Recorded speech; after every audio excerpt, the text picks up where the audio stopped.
जय भीम। और जोर से नारा लगा। इस नारे में कितनी ताकत है। फिल्म भी बनी है, जाके फिल्म देखिए।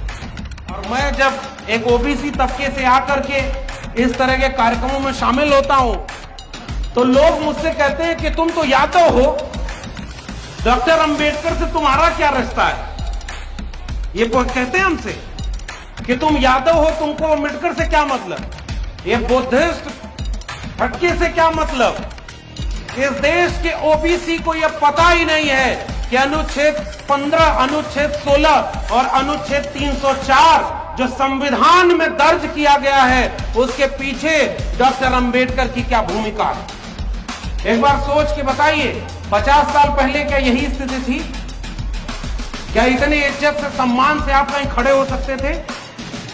आपको दुत्कार के कहा जाता था तुम अहिर के बच्चे हो, जाओ गाय भैंस चराओ, तुम्हें देश चलाने की क्या जरूरत है। यह सब कुछ टूटा क्योंकि भारत का संविधान बना। मैं इसी उत्तर प्रदेश के आजमगढ़ का रहने वाला हूं, दिल्ली विश्वविद्यालय में पढ़ाता हूं। और जब अजय जी का ये पैगाम आया कि आपको हम औरैया बुलाना चाहते हैं, तो हमने इनसे पूछा कि क्या कार्यक्रम है। तो इन्होंने कहा कि यह एससी एसटी के तमाम संगठन मिलकर के एक महापंचायत कर रहे हैं और जिसका मकसद है कि अपने लोगों के बीच में जाकर एक वैचारिक बातचीत की जाए और लोगों को जागरूक किया जाए।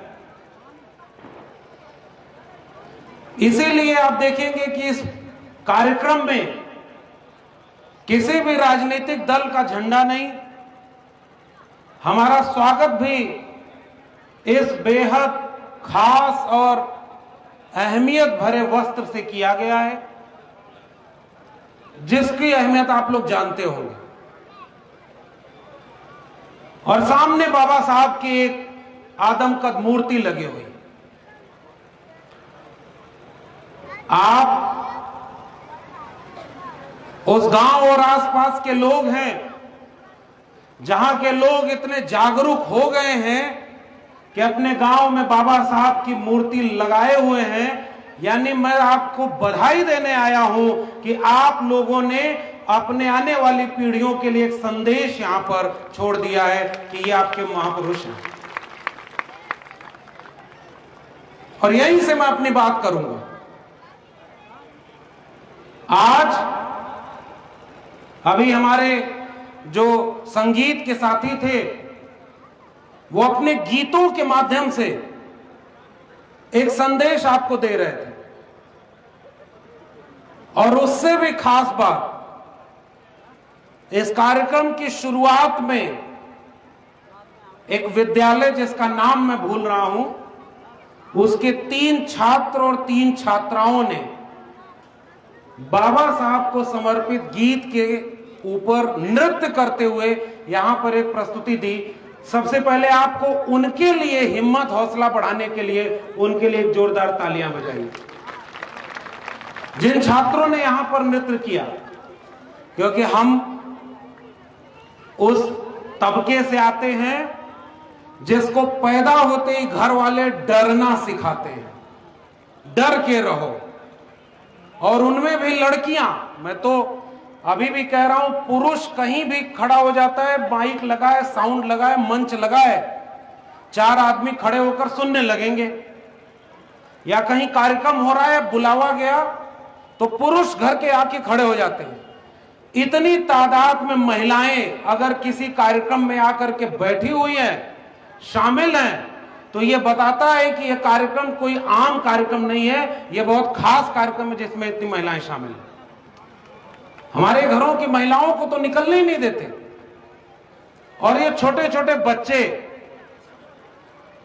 मैं एक बात, जब इस तरह के कार्यक्रमों में जाता हूं तो महसूस करता हूं कि कभी हम भी जब छोटे बच्चे थे हमारे पिताजी ऐसे कार्यक्रमों में हमको लेकर के जाते थे तो हम भी उत्सुकतावश पूछते थे कि ये मूर्ति किसकी लगी है, ये कार्यक्रम में किसकी तस्वीरें लगी हुई हैं पोस्टर और बैनर में। तो पिताजी कभी कभी बताते थे ये बाबा साहब अम्बेडकर हैं, ये गांधी हैं, ये भगत सिंह हैं। आज इस कार्यक्रम से ये छोटे छोटे बच्चे जब घर लौटेंगे, जो होश संभाल चुके हैं, तो वो जरूर अपने घर वालों से पूछेंगे कि ये जो महिला की तस्वीर लगी है, ये फूलन देवी लिखा है, ये फूलन देवी कौन थी, ये पेरियार कौन थे, ये रैदास कौन थे। इसलिए आपने अगर अपने बच्चों को इस कार्यक्रम में शामिल कर दिया तो समझ लीजिए आपने अपने विचार को एक पीढ़ी आगे बढ़ा दिया और आप अपनी लड़ाई को आगे बढ़ा के सफल कर चुके हैं। सामाजिक न्याय की वैचारिकी में हम लोग आज जब ऐसा मंच मिलता है तो हिम्मत लेकर जाते हैं। मैं तो दिल्ली विश्वविद्यालय के एक कॉलेज में पढ़ाता हूं, ठीक ठाक तनख्वाह मिल जाती है, लेकिन ऐसे कार्यक्रमों से मेरा रिश्ता क्या है? जब भी मुझे इस तरह के कार्यक्रमों में बुलाया जाता है तो मैं इसलिए जाता हूं कि मैं यह बात लोगों के सामने कबूल कर सकूं कि मेरे जैसे अनगिनत लोग जो पिछड़े समाज में पैदा हुए, जो गाय भैंस चराया करते थे, खेती बाड़ी का काम करते थे, उनकी पीढ़ियां गुजर गई खेती बाड़ी करते हुए, उनको कभी इस देश में देश चलाने का मौका नहीं मिला। गाय भैंस चराना छोड़ करके विश्वविद्यालय में पढ़ने गए और धीरे धीरे आगे बढ़े तो बार बार लगता था कि घर वालों की वजह से आज मैं यहां हूं। लेकिन जब मैंने फूले, अंबेडकर, पेरियार को पढ़ा, बाबा साहब के संविधान को पढ़ा, तो इस बात को महसूस किया कि मैं आज भी या मेरे जैसे लाखों लोग आज भी गाय भैंस चराते, खेती बाड़ी का काम करते, मजदूरी करते, उनके घर वाले चाहते तो भी वो विश्वविद्यालय में नहीं जा पाते। अगर हम जा पाए तो उसकी दो वजह हैं, एक बाबा साहब का संविधान और दूसरा मंडल कमीशन की रिपोर्ट। अगर ये दो चीजें नहीं होती तो हम यहां नहीं होते, क्योंकि ये दो चीजें जब नहीं थी तो हमारे लोग यहां नहीं थे। ये अजय जी जैसे लोग या तमाम जो हमारे वरिष्ठ साथी बैठे हैं या आप लोग यहां बैठे हुए हो, एक बार सोच के बताइए 50 साल पहले क्या यही स्थिति थी? क्या इतनी इज्जत से, सम्मान से आप कहीं खड़े हो सकते थे? आपको दुत्कार के कहा जाता था तुम अहिर के बच्चे हो, जाओ गाय भैंस चराओ, तुम्हें देश चलाने की क्या जरूरत है?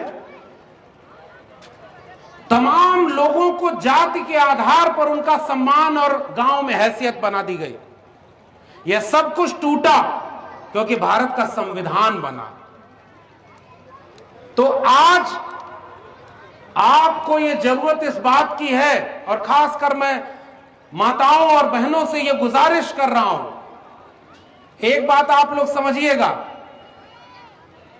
चौराहे पर खड़े होकर के पंचायत करनी हो या किसी के घर जाकर के चाय पीते हुए गप करना हो कि इस बार चुनाव में किसको वोट देना है, कौन अच्छा काम कर रहा है, कौन नहीं कर रहा है, ये सब काम पुरुष करते हैं।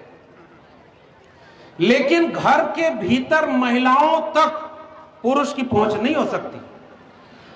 तो आपके घर में कोई अगर बाबा साहब का संविधान क्या है इसको समझाने भी जाएगा तो वो भी घर के भीतर तो नहीं जा पाएगा। तो आपकी क्रांति कहां रुक गई? घर के दरवाजे की दहलीज पर आकर रुक गई। लेकिन एक महिला जिस दिन जागरूक हो जाए, वो घर के चौके तक बैठ करके दूसरी महिला को समझा सकती है कि बहन, ये हम लोगों के साथ बड़ा जुल्म और ज्यादती हो रहा है, हम लोगों को आज इस जुल्म और ज्यादती से आगे बढ़ना है और चलो हम भारत का संविधान पढ़ते हैं। ये काम एक महिला कर सकती है। इस देश में कोई क्रांति इसलिए नहीं हो पाई क्योंकि हमने महिलाओं को पुरुषों के बराबर हक ही नहीं होने दिया। हमारे सामाजिक न्याय के एक वैचारिक पुरोधा, और मैं जब एक ओबीसी तबके से आकर के इस तरह के कार्यक्रमों में शामिल होता हूं तो लोग मुझसे कहते हैं कि तुम तो यादव हो, डॉक्टर अंबेडकर से तुम्हारा क्या रिश्ता है। ये कहते हैं हमसे कि तुम यादव हो, तुमको अंबेडकर से क्या मतलब, ये बुद्धिस्ट फटके से क्या मतलब। तब मैं कहता हूं कि इस देश में एक चीज बर्बाद कर दी गई, इसीलिए लोगों को समझ में ही नहीं आया कि डॉक्टर अंबेडकर किसके नेता थे, और वह चीज थी शिक्षा। इस देश को शिक्षित ही नहीं होने दिया गया, इसीलिए इस देश के ओबीसी को यह पता ही नहीं है कि अनुच्छेद 15, अनुच्छेद 16 और अनुच्छेद 304 जो संविधान में दर्ज किया गया है उसके पीछे डॉक्टर अंबेडकर की क्या भूमिका है। ये पढ़ने ही नहीं दिया गया ओबीसी को। वैसे ही इस देश में महिलाओं को यह पढ़ने और समझने ही नहीं दिया गया कि महिलाओं की मुक्ति के लिए लड़ने वाला कोई था तो वो ज्योतिबा फूले, ईवी रामासामी नायकर पेरियार और डॉक्टर भीमराव अंबेडकर थे। यह बात तो महिलाओं को पढ़ने नहीं दिया गया। तो अंबेडकर को किसका नेता बना दिया? दलितों का नेता। और बार बार ये कहने लगे कि अंबेडकर किसके नेता हैं? दलितों के नेता। धीरे धीरे समय बदला, धीरे धीरे लोगों ने पढ़ा। जब तुम मूंछ रखने पर किसी की हत्या करने लगे, जब तुम घोड़ी चढ़ने से रोकने के लिए, सोचिए बारात जिस दिन जिस दूल्हे की जाती है उससे कीमती दिन उस पुरुष के लिए कोई होता है क्या? जब वो दूल्हा बना हुआ है, वो घोड़ी पर जा रहा है, और उस दिन जब वो एक दिन का शहंशाह अपने को महसूस करता है, बाराती सब उसकी जी हजूरी करते हैं कि बारात में दूल्हा बना है। इस देश में उस दिन भी जाति पूछ करके एक नौजवान को घोड़ी से उतारा गया और मारा गया है। क्या इस देश में ये नहीं हो रहा क्या? ये महिलाओं से मैं एक सवाल पूछता हूं, आप लोग बताइए, यहां कोई ऐसी महिलाएं जो अपने पुरुष से ज्यादा पढ़ी लिखी हो, जो पुरुषों से ज्यादा उनको गांव मोहल्ले से लेकर बाजार तक घूमने का मौका मिला? ये सवाल है मेरा आपसे। और पुरुष को यह आजादी मिली है कि वो कुछ भी करे।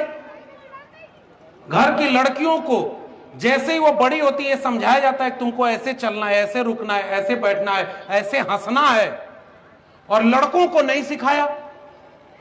जिस दिन फूले, अंबेडकर, पेरियार आपके घर घर में पहुंच जाएंगे, आप अपने लड़कियों को लड़कों से ज्यादा तालीम देंगी, शिक्षा देंगे, और महिलाएं सशक्त होंगी, और तब यह देश बदलेगा। इस देश में कोई क्रांति इसलिए नहीं हुई क्योंकि महिलाओं को बराबरी का हक नहीं मिला। तो ये जो बात मैं कह रहा हूं आपसे, कि आपसे भी लोग आकर के कहेंगे कि डॉक्टर अंबेडकर किसके नेता हैं, ये कार्यक्रम किसका हो रहा है, तो बाहर से, चौराहे से गुजरते हुए लोग कहेंगे कि ये दलितों का कार्यक्रम हो रहा होगा, चमारों का कार्यक्रम हो रहा होगा। मैं आज इस मंच पर खड़ा होकर के यह बात बोलने के लिए आया हूं कि यह केवल दलितों और चमारों का कार्यक्रम नहीं है। यह कार्यक्रम इस देश के हर एक वंचित, शोषित, दलित, पीड़ित, मूल निवासी का कार्यक्रम है। जो वंचित है, शोषित है, यह उसका कार्यक्रम है। यह बात अपने मोहल्ले में जाकर कहिएगा। और अब हिम्मत से काम लेने की जरूरत है। और किस बात की जरूरत है? कि किसी भी तरह के पाखंड से बचिए और अपने बच्चों को शिक्षा दीजिए। पहला फार्मूला, मैं कोई भाषण देने नहीं आया हूं भाई, नहीं तो आपको भी लगेगा कि पढ़ लिख लिए, दिल्ली में प्रोफेसर हैं तो आकर यहां हम लोग को लेक्चर दे रहे। अरे आप तो हमसे ज्यादा जागरूक लोग हैं, हमारे बड़े बूढ़े बुजुर्ग हैं, तमाम अनुभव है लोगों के पास। मैं आपको कोई भाषण देने नहीं आया, बस आपसे अपील करने आया हूं।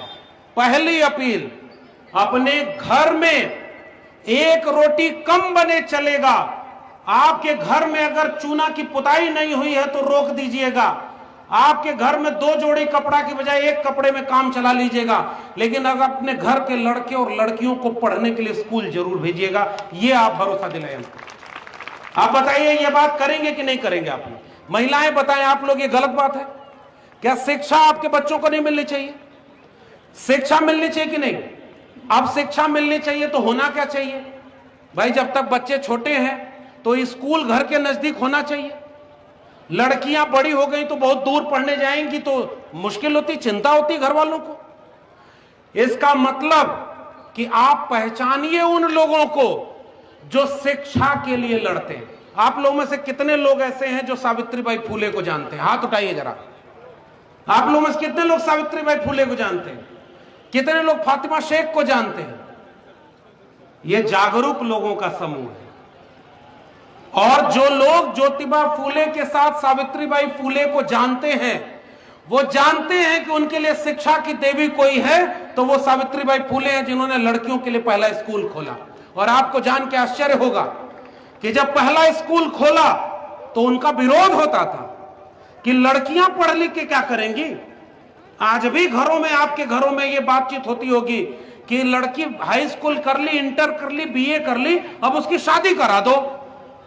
ये जितनी लड़कियां यहां आई हैं, मैं उन सब से भी एक अपील करके जा रहा हूं, अगर तुम्हारे घर में तुम्हारे माँ बाप कहें कि अब बीए हो गया, हाई स्कूल हो गया, इंटर हो गया, शादी कर दो, तो सावित्रीबाई फुले, फातिमा शेख की फोटो सामने रख करके लड़ जाना कि पहले हमें पढ़ाओ, जब हम अपने पैर पर खड़े हो जाएंगे तब शादी करेंगे। ये आपकी जरूरत है।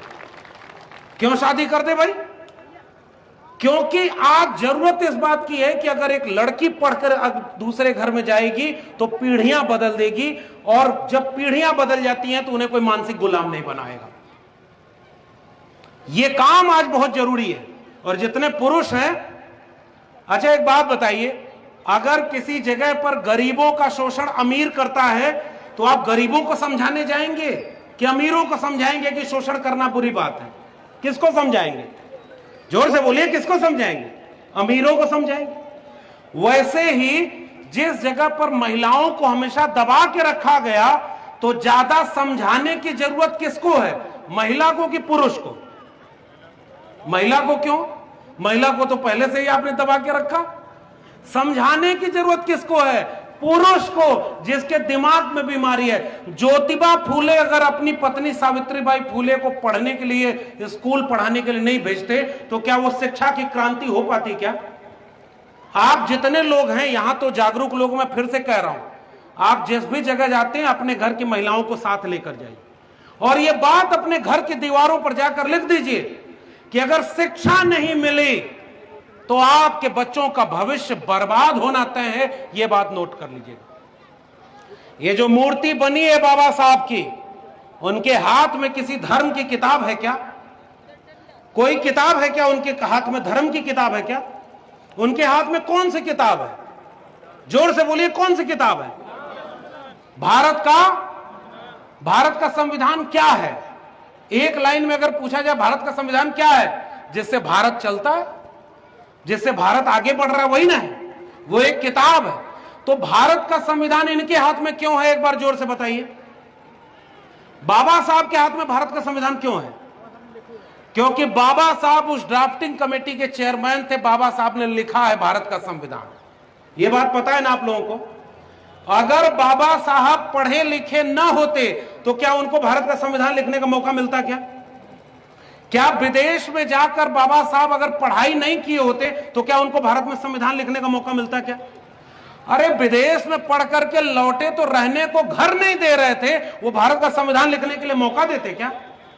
लेकिन मजबूरी उस समय की यह थी कि जिस दौर में भारत का संविधान लिखा जाना था, बाबा साहब से ज्यादा पढ़ा लिखा व्यक्ति दूसरा कोई भारत में था ही नहीं, इसलिए बाबा साहब को संविधान लिखने के लिए कहा गया। जितनी डिग्रियां थी, जितनी काबिलियत थी, वो इनमें थी, इसलिए भारत का संविधान लिखे। तो अगर बाबा साहब नहीं पढ़े लिखे होते तो क्या यह संभव होता? क्या आप अपने गांव में बाबा साहब की तस्वीर लगा पाते? क्या उनके गुजरने के सालों बाद भी आप अपने मोहल्ले में जय भीम बोल करके किसी भी अन्याय के खिलाफ लड़ने जब खड़े होते हैं तो आपके अंदर हिम्मत किसकी मिलती है? बाबा साहब की। अगर शिक्षा न होती, अगर लिखे पढ़े न होते तो क्या आप उनकी मूर्ति बनाते? क्या ये मूर्ति क्या पूजा करने के लिए आपने बनाई है? आप एक बार जोर से बताइए, ये मूर्ति पूजा करने के लिए बनाई? नहीं। ये मूर्ति क्यों बनाई है? क्योंकि अपने लोगों को आत्मविश्वास दें कि तुम्हारे बीच में जिसे मनुष्य ही नहीं समझा गया, उसने इस मुल्क का मुस्तकबिल लिख दिया है। इसलिए वंचितों, शोषितों, कमेरा जाति के लोगों, अपने बेटे बेटियों को पढ़ाओ ताकि एक बाबा साहब के सपनों के दिखाए भारत में अनगिनत उनके शिष्य पैदा हों और इस देश को वैसा बना दें जैसा फूले, अंबेडकर और पेरियार चाहते थे। इसलिए ये मूर्ति यहां लगाई गई है। मेरे पास कितना समय बचा है? बोलते रहिए आप। अच्छा, ये बात पहली, इसलिए मैं पहली बात क्या कह के जा रहा हूं? शिक्षा। अगर शिक्षा देने के लिए एक जोड़ी चप्पल कम खरीदनी पड़े तो खरीदिएगा, एक जोड़ी कपड़ा कम लेना पड़े तो लीजिएगा, घर में एक रोटी कम बनाना पड़े तो बनाइएगा, लेकिन अपने बेटे बेटियों को शिक्षा जरूर दीजिएगा। वरना जो शिक्षा विहीन पीढ़ी है उसे अचानक कोई आएगा और गुलाम बनाकर लेकर चला जाएगा। फिर कोई कहाएगा अब आपका बच्चा पढ़ा लिखा तो है नहीं, तो कभी देवी देवता के नाम पर, किसी पाखंड के नाम पर उसको मूर्ख बनाएगा। तो धर्म क्या करता है? डराता है। शिक्षा क्या करती है? मुक्ति देती है। शिक्षा क्या देती है? मुक्ति देती है। कितने लोग ऐसे हैं जो ये मानते हैं कि मुक्ति का द्वार अगर कोई है तो शिक्षा है? हाथ उठाइए, बताइए। तो शिक्षा अगर मुक्ति का द्वार है तो कैसी शिक्षा? क्या वो ऐसी शिक्षा की जेब में पैसा कितना इससे तय हो कि एडमिशन कहां होगा?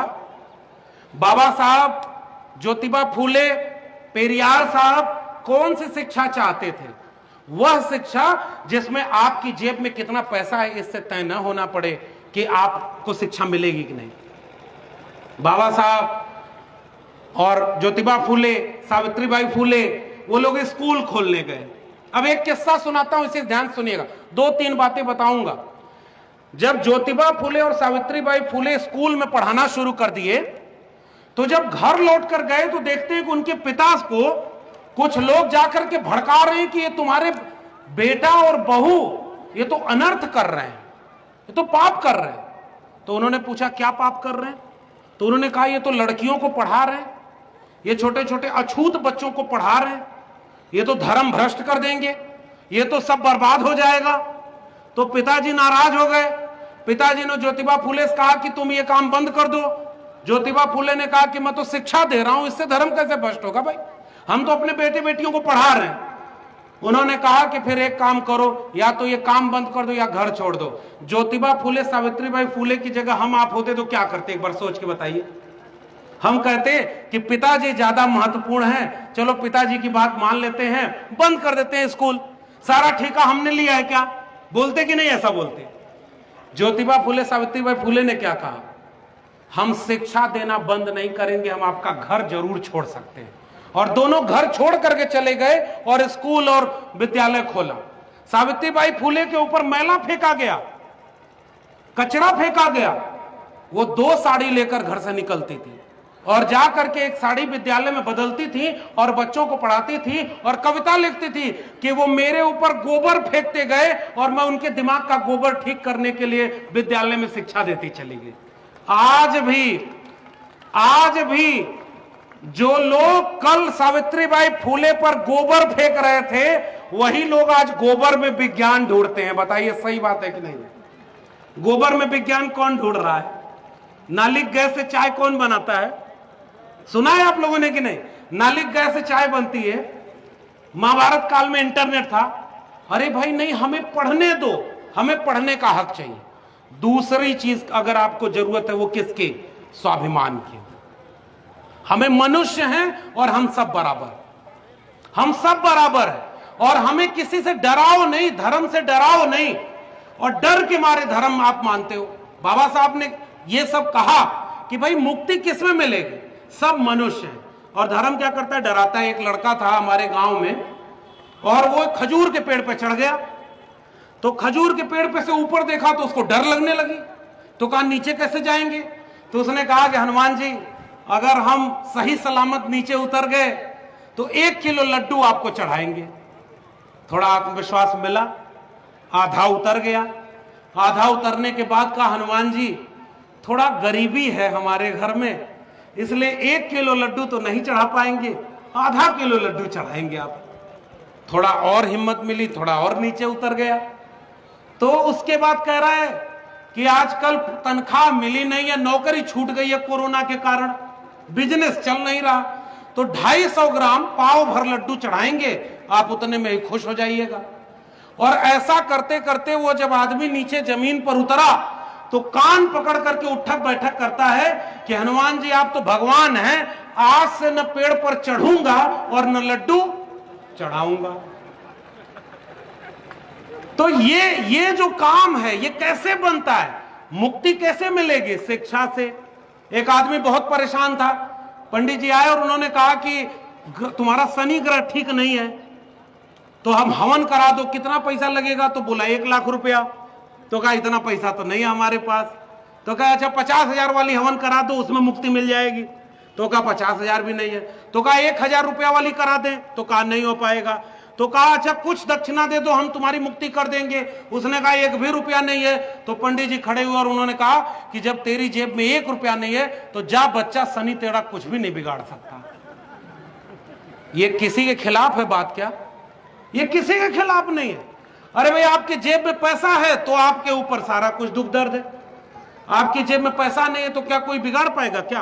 हाँ, फिर ये होगा कि आपको शिक्षा नहीं मिलेगी, आपको रोजगार नहीं मिलेगा, आपके घर में चूल्हा नहीं जलेगा, आपके घर में रोटी नहीं पकेगी। और यह बात सबको समझने की जरूरत है। एक आदमी 4 आदमी को समझाए। और क्या समझाना है कि हम लोग, हमारे पुरखे इस देश को बनाने वाले लोग। बाबा साहब क्या कहते थे कि ये जितने वंचित शोषित जमात के लोग हैं वो लोग एकजुट हो जाएं। तो ये आखिरी बात मैं कहकर के आपके बीच से जा रहा हूं कि एकजुट किसे होना है? एकजुट उसे होना है जो मनुष्य को मनुष्य समझता है, जो इंसान को इंसान समझता है, जो जाति नहीं देखता, जो पैसा नहीं देखता। तो हमारे यहां क्या नारा क्या लगा? हमारे यहां नारा लगा, जिसमें समता की चाह नहीं वह बढ़िया इंसान नहीं, समता बिना समाज नहीं, बिन समाज जनराज नहीं, ब्राह्मणवाद की क्या पहचान, गिटपिट बोले करे न काम, मानववाद की क्या पहचान, ब्राह्मण भंगी एक समान। ये नारा लगा था ना। और उसी नारे में जोड़ा गया कि जो जमीन को जोते बोए वो जमीन का मालिक होए, राष्ट्रपति हो या चपरासी की संतान, सबको शिक्षा एक समान, सबको शिक्षा सबको काम, वरना होगी नींद हराम। और इसी नारे को आगे बढ़ाया मानवर कांसीराम ने कि मंडल कमीशन लागू करो वरना कुर्सी खाली करो। 100 में 90 शोषित हैं, शोषितों ने ललकारा है, धन धरती और राजपाट में 90 भाग हमारा है। 10 का शासन 90 पर नहीं चलेगा, नहीं चलेगा। 10 का शासन 90 पर नहीं चलेगा, नहीं चलेगा। यह नारा था। डॉक्टर लोहिया ने तो इस नारे को कहा था कि संत सोपा ने बांधी गांठ, पिछड़ा पावे 100 में 60। तो बाबू जगदेव प्रसाद ने उस 60 को जोड़ करके क्या कहा? 90। तो आज जरूरत किस बात की? आज किस बात की जरूरत है? पहली जरूरत इस बात की है कि इस देश को इसका पाठ पढ़ा दीजिए कि जाति के नाम पर कोई बड़ा और जाति के नाम पर कोई छोटा नहीं होता। हम लोग जाति के विनाश के लिए लड़ने वाले लोग हैं। जो लोग जाति के नाम पर सदियों से मलाई खाए हैं वो हमारे हक को लूटते हैं। और ओबीसी को आके कहते हैं तुम गर्व से कहो हिंदू हो।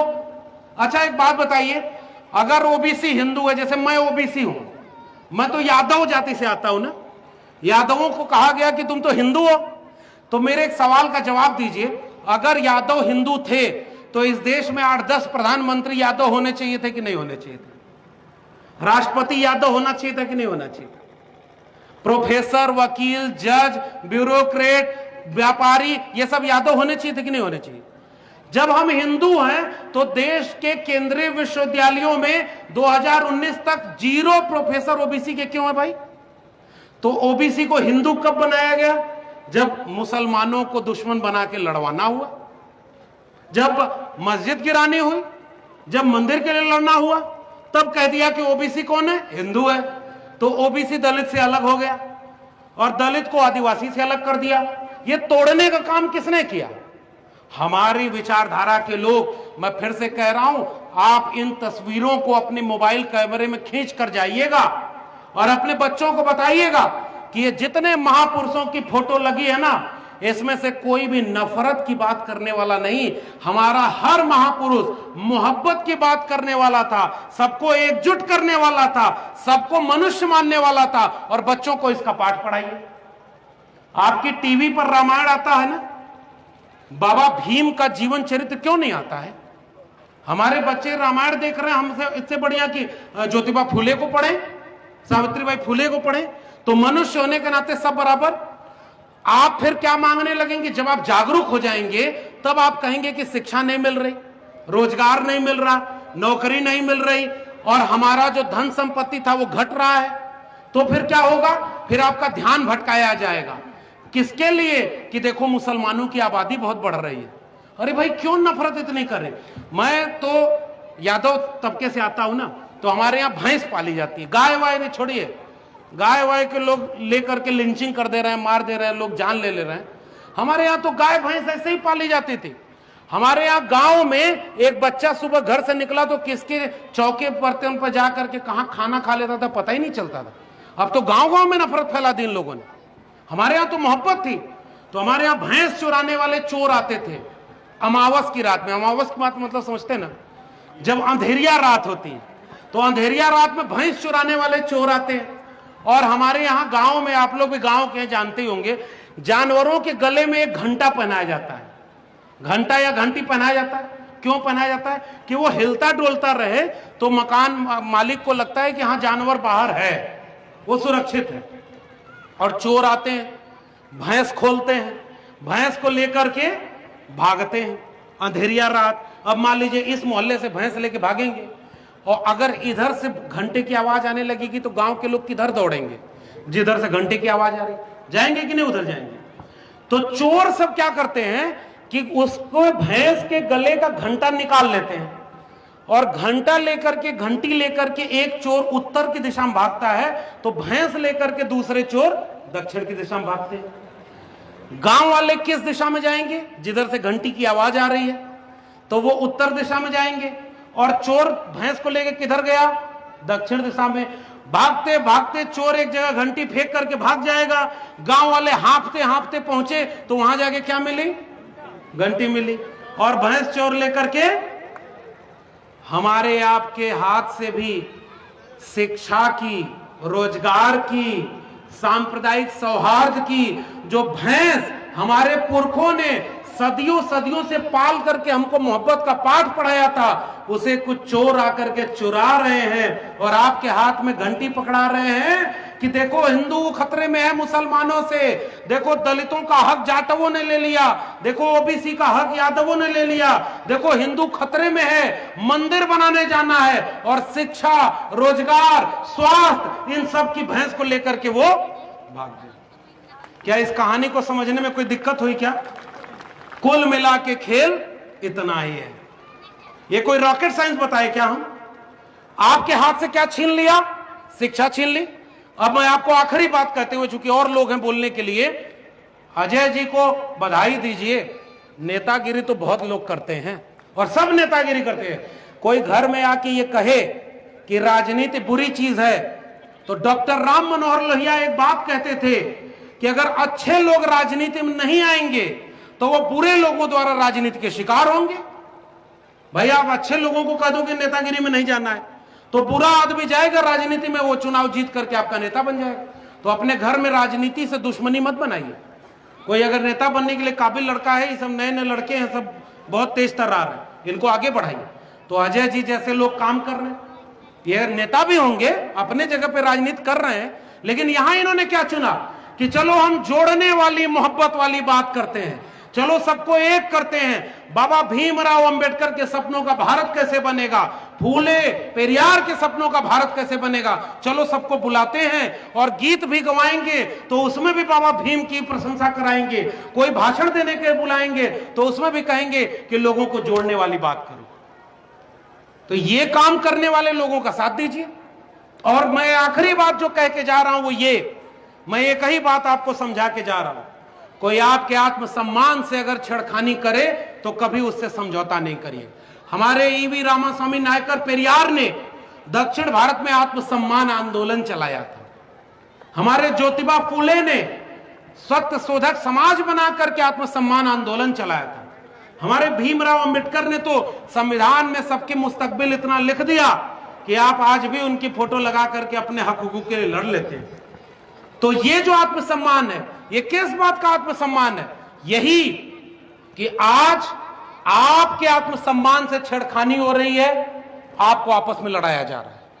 और दूसरा, आपके हाथ से नौकरी और रोजगार को छीना जा रहा है, और नौकरी और रोजगार के छीन करके आपके हाथ में नफरत फैलाई जा रही है, और उस नफरत से बचने की जरूरत है।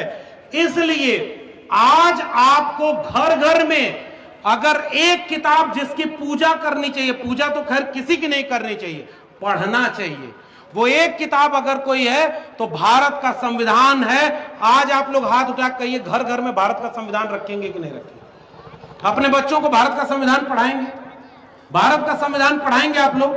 उसके साथ साथ अपने बच्चों को रोज हफ्ते में एक बार बैठा करके बताइए कि सावित्रीबाई फुले कौन थी, ज्योतिबा फुले कौन थे, पेरियार कौन थे, डॉक्टर अंबेडकर कौन थे, भगत सिंह कौन थे, लोहिया कौन थे, कांशीराम कौन थे, और सबको एकजुट करके तब अपने बच्चों को तैयार करिए, ताकि कल कोई आए और उससे कहे कि हिंदू धर्म खतरे में है, उसे बचाने जाना है, तो आपका बच्चा वहां रोक करके कहे कि मेरी नौकरी खतरे में है, चलो पहले उसको बचाने के लिए चलो, मेरा रोजगार खतरे में, उसको बचाने चलो, मेरे जिले का अस्पताल बर्बाद कर दिया, कोरोना में लाखों लाख लोग मर गए, ऑक्सीजन नहीं दे पाए, सरकारी स्कूल सरकारी विद्यालय बर्बाद कर दिया।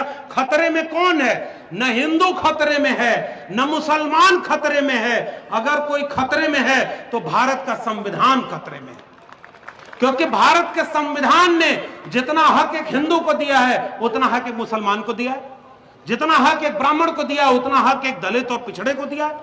तो जिस दिन संविधान खतरे में रहेगा उस दिन ना आप सुरक्षित हैं और ना हम सुरक्षित हैं।